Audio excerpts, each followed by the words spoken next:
Good morning, students. Let us start with FFT algorithm today. Introduction to FFT algorithms. So, before entering into FFT, we have already seen DFT. Let us just recall DFT. DFT provides uniformly spaced samples of the discrete time Fourier transform. DFT definition we have already seen. It is given by the formula x of k is equal to summation n equal to 0 n minus 1 x of n e raised to minus j 2 pi n k upon n, where x of n is our sequence can be obtained by 1 upon n summation n equal to 0 to n minus 1 x of k e raised to j 2 pi n k upon n. DFT requires n square complex multiplications and n into n minus complex additions. Now, this number of computations can be reduced by using FFT. And how it is reduced? We can take advantage of symmetry and periodicity of the complex exponential. Symmetry property is equal to w base n raised to k n minus n, that is equal to w base n raised to minus kn.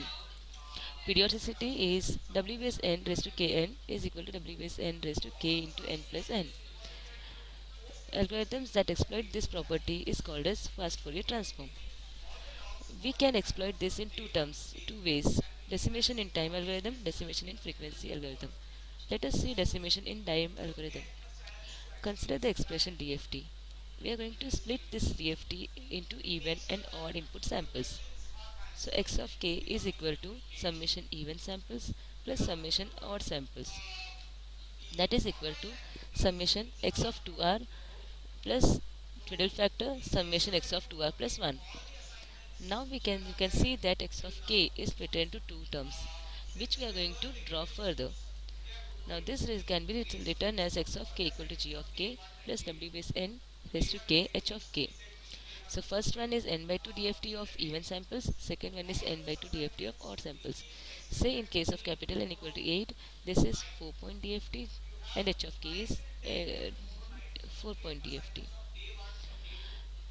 Now you can see that by having this butterfly diagram, each and every samples are added or subtracted accordingly and multiplied with twiddle factors to obtain DFT. And hence we can obtain DFT by using fast Fourier transform.